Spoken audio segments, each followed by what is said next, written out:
برادران ملت اسلامی، السلام علیکم ورحمۃ اللہ وبرکاتہ۔ الحمدللہ الحنان المنان الذي خلق الانسان وعلمه البيان، والصلاة والسلام على رسوله سید الانس والجان وعلى آلہ واصحابہ ذوی الخیر والاحسان، اما بعد فأعوذ بالله من الشيطان الرجيم، بسم الله الرحمن الرحيم، وقل جاء الحق وزهق الباطل إن الباطل كان زهوقا، صدق الله مولانا العظیم۔ بارگاہ رسالت مآب صلی اللہ علیہ وسلم میں درود پاک کا ہدیہ پیش کریں۔ اللہم صلی علی سیدنا و مولانا محمد معدن الجود والکرم وآلہ واصحابہ الکرام وابنہ الکریم وبارک وسلم صلاة دائمة سرمدا ابدا۔ عزیزان گرامی وقار، میں یہ چاہتا ہوں جہاں پر آ کر ہم رکے تھے وہیں سے ہم پھر آگے بڑھتے ہیں۔ ہم رکے تھے کہاں آ کر؟ کچھ دیر کی خاموشی ہے، اس کے بعد ہم آگے بڑھتے ہیں، اس لیے کہ مجھے کوئی شعر اب یاد کرانے کی ضرورت نہیں اور نہ ہی کسی کے سامنے کچھ بولنے کی ضرورت ہے۔ حالات تو ایسے تھے کہ جو نان مسلم تھے وہ بھی ہمیں جیل میں دیکھ کر یہی کہتے تھے کہ آپ ہی نے کہا یہ فلاں بات۔ ہم نے کہا اللہ تبارک و تعالیٰ نے تم کو بھی یاد کرا دیا۔ میرے عزیزو، ستیزہ کار رہا ہے ازل سے تا امروز، شرار بو لہبی سے چراغ مصطفی بھی۔ یہ آج کل کے معاملات نہیں، ابتدا سے حق اور باطل کے معرکے ہوتے رہے، لیکن ایک بات میں آپ سب کو بتانا چاہتا ہوں، مظفر کو مقید نہ سمجھ اے سیاد۔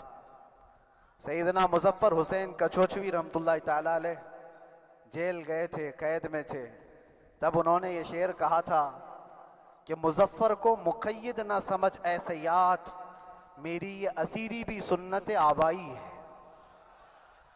میرے آبا و اجداد کی سنت ہے جس پر میں عمل کر کے آ رہا ہوں، میرے بزرگوں کی یہ سنت تھی۔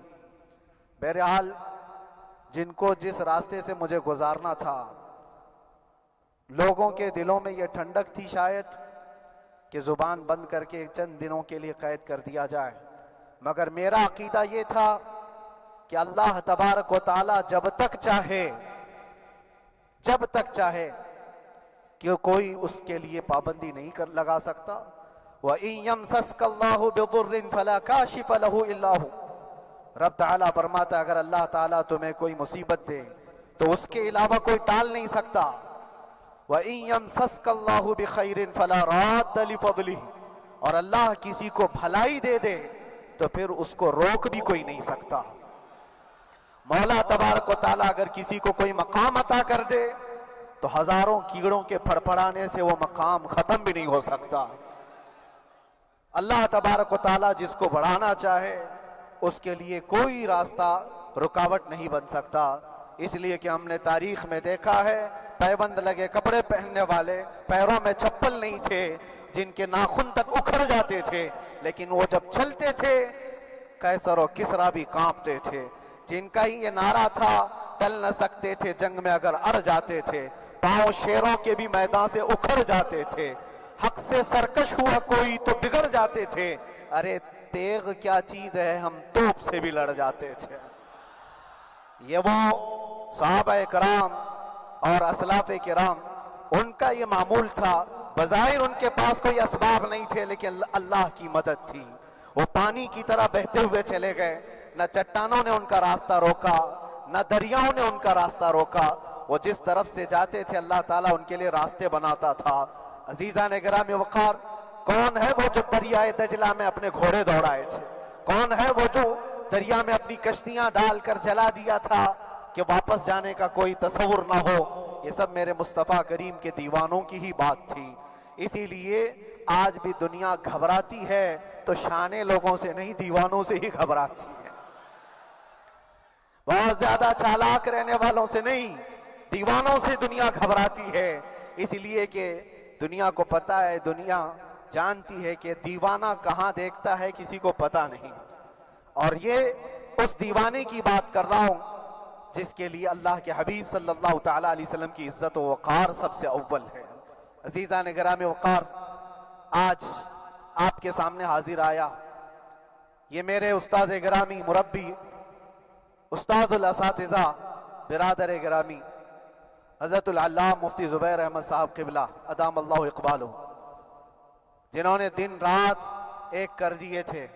میرے خیال سے 8 مہینے میں جتنے ان کے بال سفید ہوئے اس سے زیادہ نہیں ہوئے ہوں گے، صرف اس لیے نہیں کہ ایک بھائی کے لیے، اس لیے بھی لڑ رہے تھے کہ ایک عالم کے لیے جس سے دین کا بہت سارا حصہ وابستہ ہے۔ ان کی محنتیں رائگاں نہ گئیں۔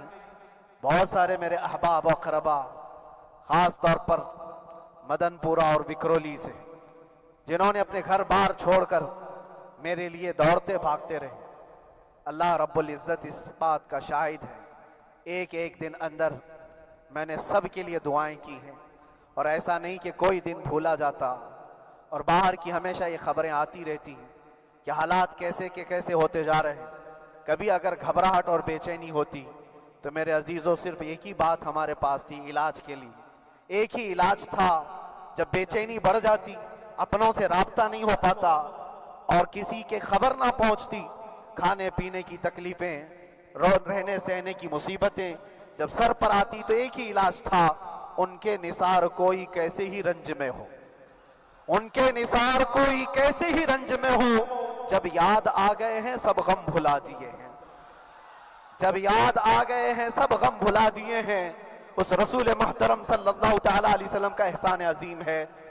بار بار مجھے یہ احساس ہوتا رہا، پوری دنیا اگر چھوڑ دے مگر یقین تھا آمنہ کا لال کبھی نہیں چھوڑے گا، اور چھوڑا بھی نہیں، اور چھوڑا بھی نہیں۔ ہر رات جو ہمارا معمول تھا، ہم نے جو دیکھا، ہماری پچھلی زندگی میں ہم نے اتنے عجائبات نہیں دیکھے ہوں گے جو 8 مہینے کے اندر ہم نے دیکھے۔ نبی پاک صلی اللہ تعالیٰ علیہ وسلم کے انعامات و اکرامات، رب تبارک و تعالیٰ کی مدد سے دل مضبوط ہوتا ہے۔ عزیزان گرامی، ہم نے تو وہاں ایسے لوگوں کو دیکھا جو ڈپریشن کا شکار ہو کر کافر بھی ہو گئے، اور حالات سے گھبرا کر کے وہ انکار کر بیٹھے، کوئی خدا نہیں ہے، کوئی مدد نہیں آتی ہے، ایسے حالات وہاں دیکھے۔ لیکن ان حالات میں بھی اللہ تبارک و تعالیٰ کی مدد ساتھ رہی۔ رسول پاک صلی اللہ تعالیٰ علیہ وسلم کا انعام و اکرام یہ تھا کہ جس طرح سے گئے تھے اسی طرح سے واپس بھی آئے، جس طرح سے گئے تھے ویسی واپس آئے، اور نہ میرے مصطفیٰ نے باہر میری عزت میں کمی کی، نہ اندر عزت میں کمی کی، کہیں پر بھی نہیں۔ الحمدللہ، جس شان کے ساتھ رسول پاک صلی اللہ تعالیٰ علیہ وسلم اپنے چاہنے والوں کو رکھتے ہیں، وہ میں نے دنیا میں دیکھا، اور پھر یہ عرض کیا آقا، آج آپ کی عزت پر بات کرنے والے کو چاہے وہ 1000 کال کوٹری کے اندر ہو، آپ عزت کے ساتھ بٹھاتے ہیں تو پھر قیامت کے دن اس کی عزت کا کیا حال ہوگا؟ عرش حق ہے مسند رفعت رسول اللہ کی، دیکھنی ہے حشر میں عزت رسول اللہ کی۔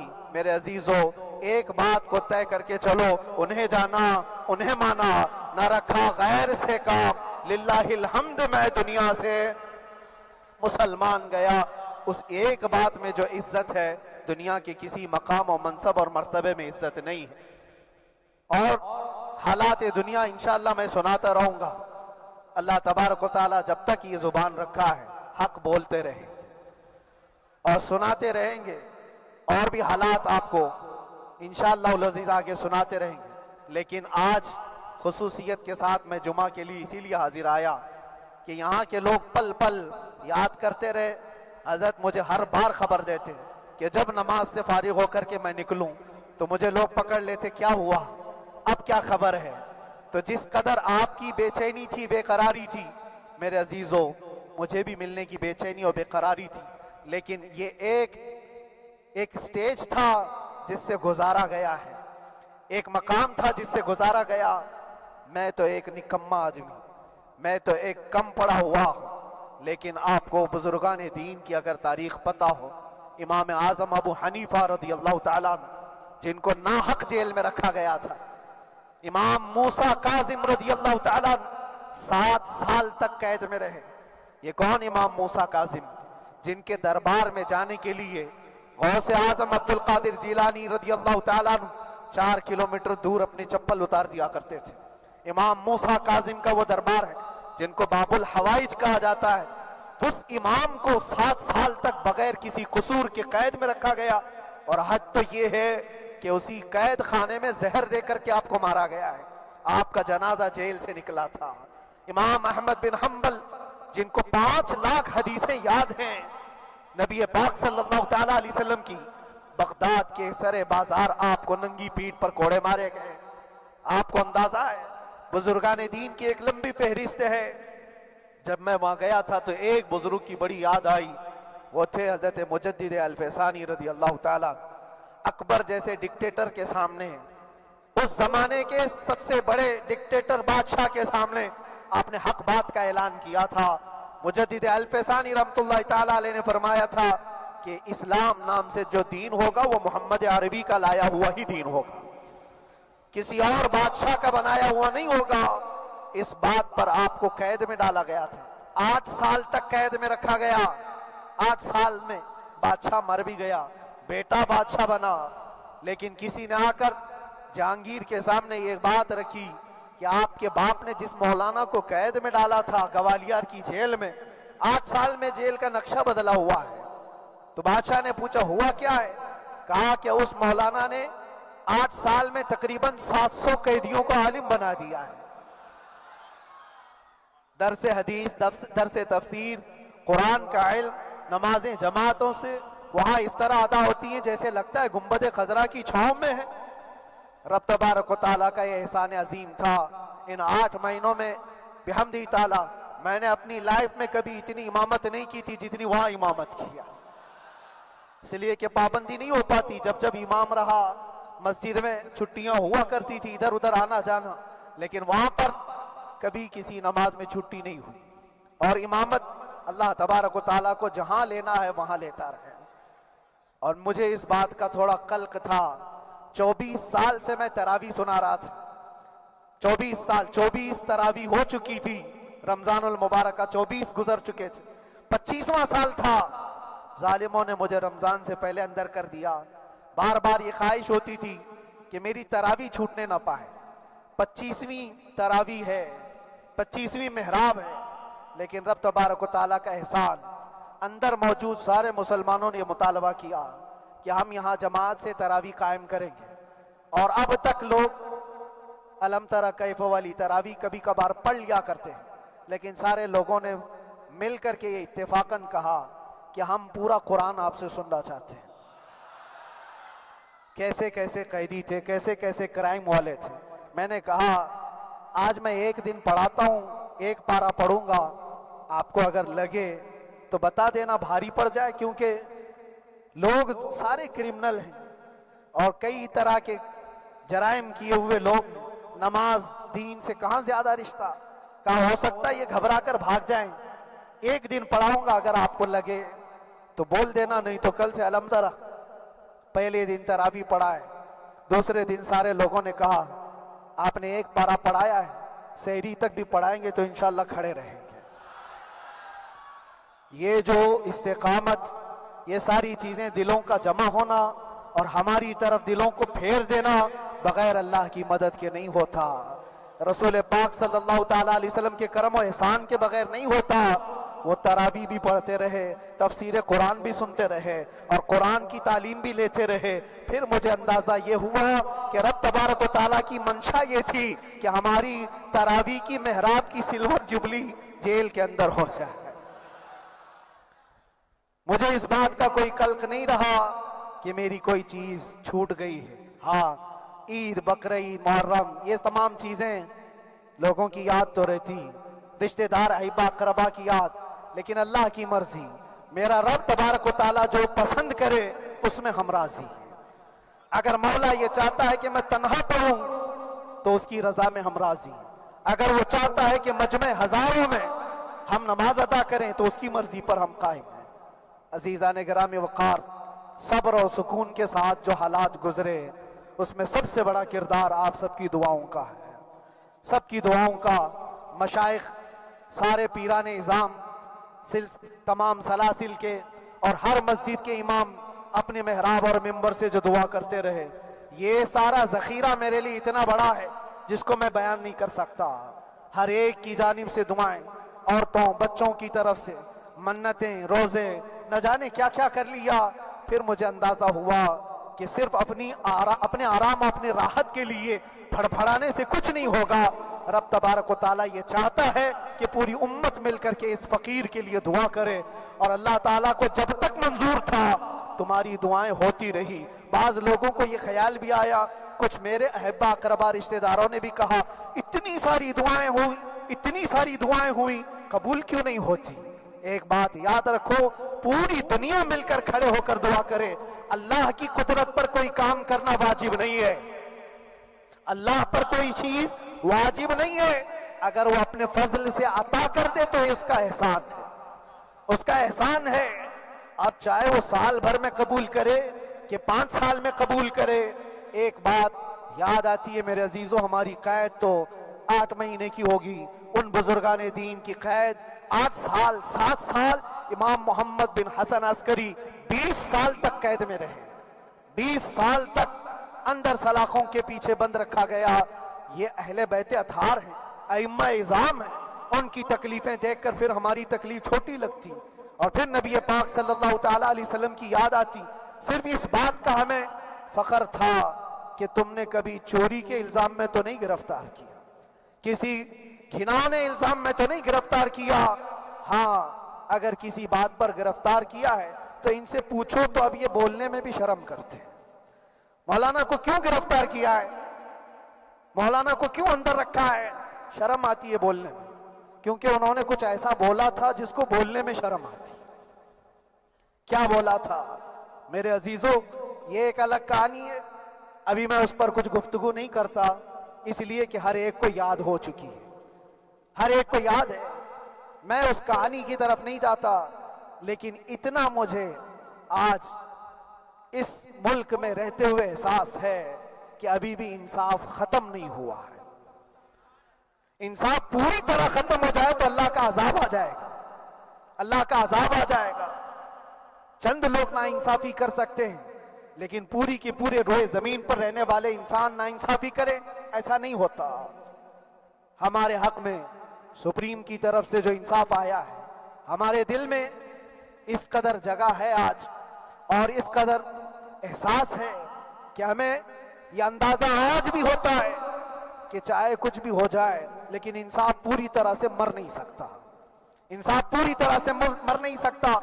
یہ ہمارا ملک عزیز ہندوستان کسی خاص آدمی کے ٹھیکیداری میں نہیں ہے، سبھی کا خون شامل ہے یہاں کی مٹی میں، کسی کے باپ کا ہندوستان تھوڑی ہے،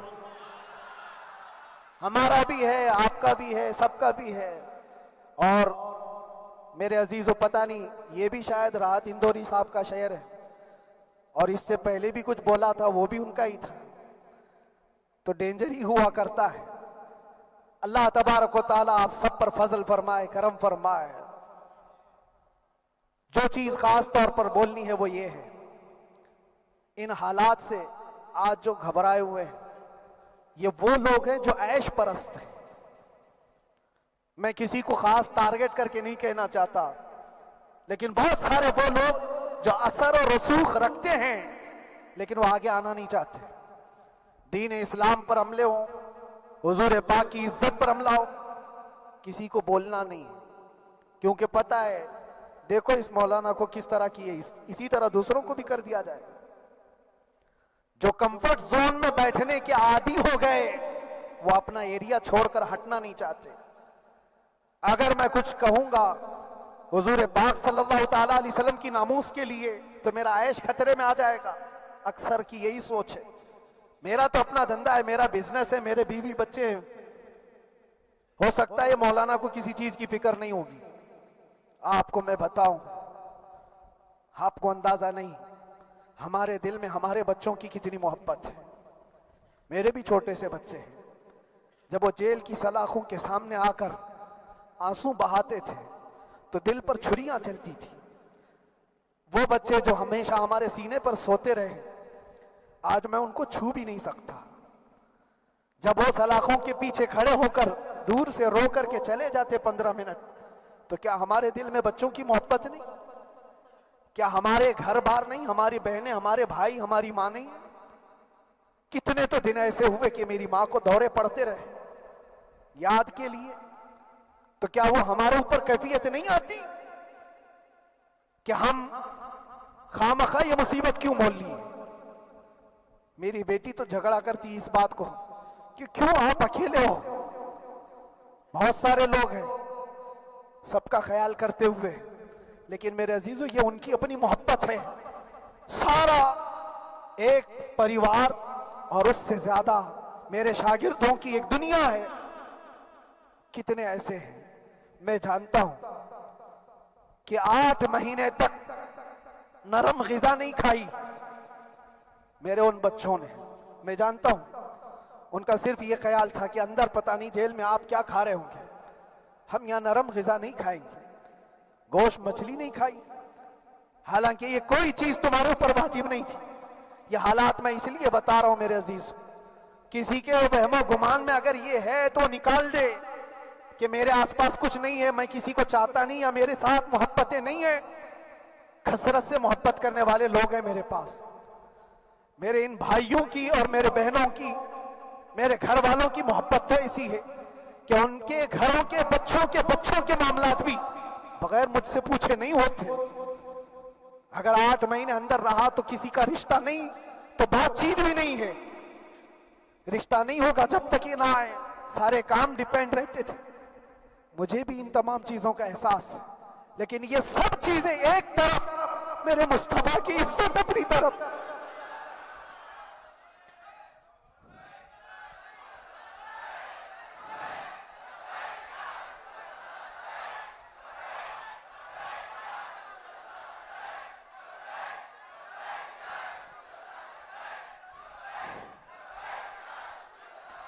میرے عزیزوں,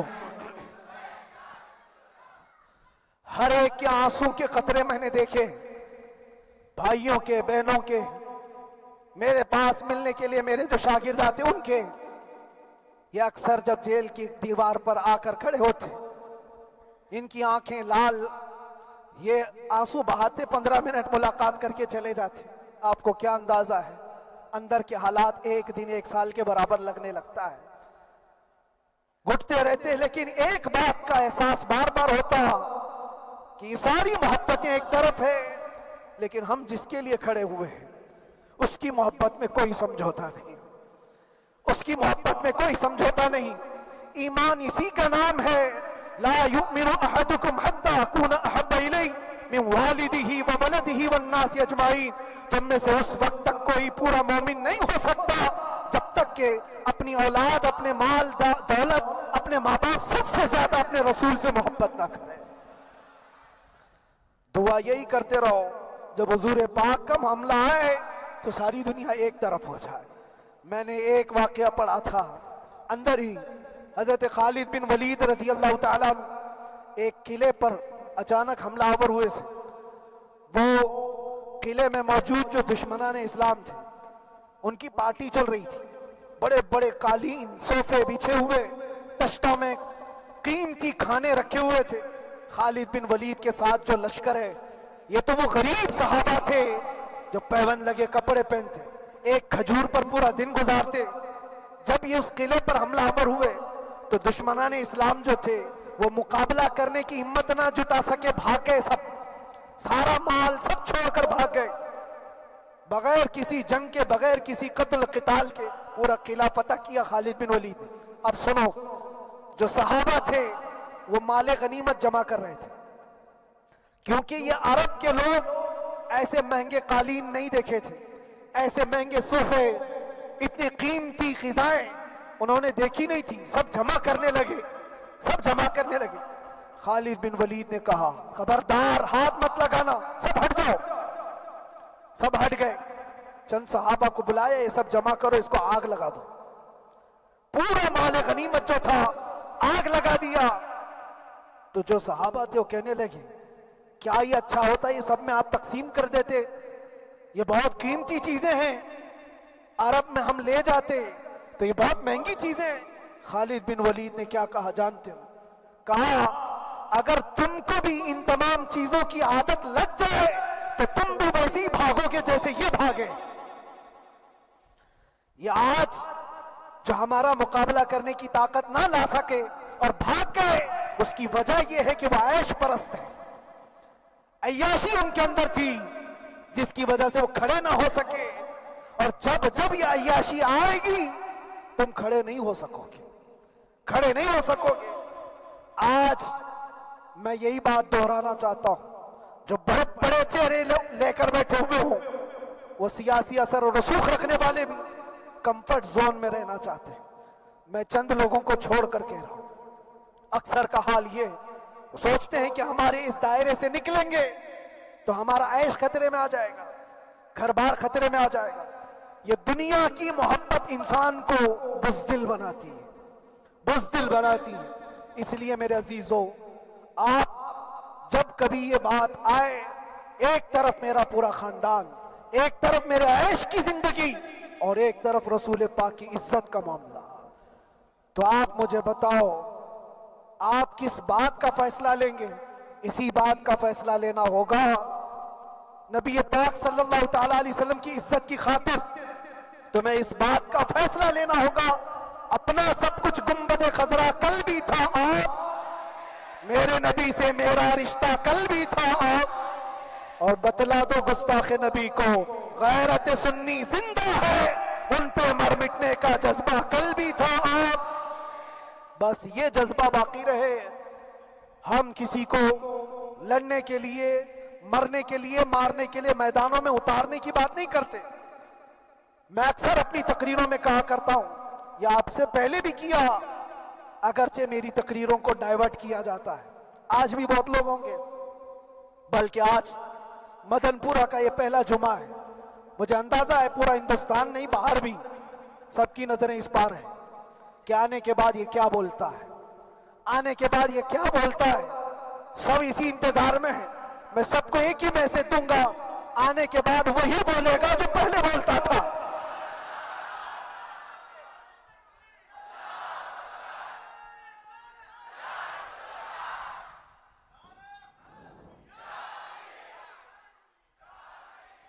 اگر کچھ غلط ہوتا تو ہمارے اس ملک عزیز ہندوستان کی سب سے اعلیٰ عدالت یہ نہیں کہتی کہ ان کے اسپیچ میں کوئی ہیٹ مسئلہ نہیں ہے۔ وہ ہمیں اندازہ ہے میرے عزیزو، ہاں جہاں غلطی ہوگی ہم بھرے اعلان کے ساتھ کہیں گے کہ ہم سے یہ غلطی ہو گئی، ہم سے یہ خطا ہو گئی، زبان پھسل گئی، لیکن جو چیز نہیں ہے تو اگر تم زبردستی اس کو کہو گے تو یہ ہم نہیں مانتے۔ ہاں بس اتنی دعا میرے حق میں کریں کہ جتنی بھی زندگی باقی ہے، جتنی زندگی باقی ہے، اللہ تبارک و تعالی حضور پاک کی محبت اور ان کی عظمت کی حفاظت کے لیے جیتے مرنے کی توفیق عطا فرمائے۔ ہمارا کام صرف اتنا رہ گیا، جو میسج دینا تھا وہ ہم نے دے دیا۔ اب جو حالات آ رہے ہیں میرے عزیزو، آپ سب کے لیے بھی میں یہ گزارش کروں گا، دین کی طرف آ جاؤ، سچائی کی طرف آ جاؤ، ورنہ گاجر مولی کی طرح کٹ جاؤ گے، ختم ہو جاؤ گے۔ دین کی طرف آؤ، سچائی کی طرف آؤ، اور اسلام نے کہیں پر بھی تمہیں کسی طرح کے آتنک اور دہشت کی تعلیم نہیں دی ہے، کہیں پر کسی ٹیررسٹ کی کوئی بھی تعلقات کی۔ کہیں مجھے کوئی بات بتا دو، اگر کوئی مسلمان اس طرح کی حرکتیں کر جاتا ہے جس کو یہ لوگ بدنام کرتے ہیں، تو ہم سمجھتے ہیں اس کا اسلام سے تعلق نہیں ہوگا۔ اسلام سے تعلق ہوتا تو اس کے اندر صدیق اکبر اور فاروق اعظم کی ادائیں ہوتی۔ آج آپ کو وہ معاشرہ زندہ کرنے کی ضرورت ہے۔ میں نوجوانوں سے کہوں گا، بہت دن گزار لیے ٹک ٹاک پر مجرے، اور تمہارے اس انٹرنیٹ کی دنیا پر جس طرح تم نے آوارگی کر لی ہے، اب وقت کم بچا ہے۔ آ جاؤ میرے نبی پاک کی گنبد کی چھاؤں میں، عزت وہیں پر ہے، انہی کے قدموں میں عزت ہے، اور یہاں پر بھی ہے اور آخرت میں بھی ہے۔ آخرت میں بھی ہے۔ بس اس عزت کے لیے آپ سب سے میں گزارش یہ کروں گا، سچائی کی طرف واپس آ جاؤ، سچائی کی طرف واپس آ جاؤ۔ جو تمہاری نمازیں باقی ہیں اس کو پوری کر لو، اس سے پہلے کہ دنیا تم پر نماز پڑھ دے، اس سے پہلے کہ تمہارے جنازے کی نماز پڑھی جائے، اپنی نمازیں کمپلیٹ کر لو۔ اور علماء ذوی الاحترام کا ادب و احترام اپنے اندر رکھو۔ صرف اس بات کے لیے آپ کو میں احساس دلانا چاہتا ہوں کہ مجھے جس راستے سے گزارا گیا، جتنے دن قید و بند کی صحبتیں گزاری گئی، یہ صرف یہ میسج دینا تھا کہ پھر اس مولانا کا یہ ہو سکتا ہے تو چھوٹے چھوٹوں کی کیا کر دیں گے۔ ایسا اگرچہ آ جائے موقع تب بھی گھبرانے کی ضرورت تھی۔ آپ کو پتہ ہے اس ملک عزیز ہندوستان کی آزادی میں 30,000 علماء کو پھانسیوں پر لٹکایا گیا۔ انگریزوں نے 30,000 علماء کو کشمیر سے لے کر دلی تک ہر درخت پر ایک عالم کی لاش لٹکتی تھی۔ انہوں نے قربانیاں دی ہیں، قربانیاں بزرگان دین کے علماء ذوی الاحترام کی ہوئی ہیں۔ یہ اور بات ہے کہ اس جنریشن نے آج ہم کو دیکھا تو ان کو بہت بڑا لگتا ہے، یہ کوئی بہت بڑی بات نہیں تھی، بہت بڑی بات نہیں تھی۔ اس پروسیس سے بہت سارے علماء کو گزارا گیا ہے۔ سرکار مجاہد ملت رحمت اللہ تعالی علیہ ایمرجنسی کے زمانے میں 18 مہینے تک قید میں گزارے، 18 مہینے تک ایمرجنسی، وہ بھی ڈکٹیٹر کا زمانہ تھا۔ اس زمانے میں بھی آپ اندر رہے، لیکن باہر آنے کے بعد نہ آپ کے مشن میں کوئی کمی آئی، نہ آپ کی زبان میں کوئی لکنت آئی۔ اللہ والے جو ہیں وہ اللہ کی رضا کی طرف اور رسول پاک کی رضا کی طرف ہوتے ہیں۔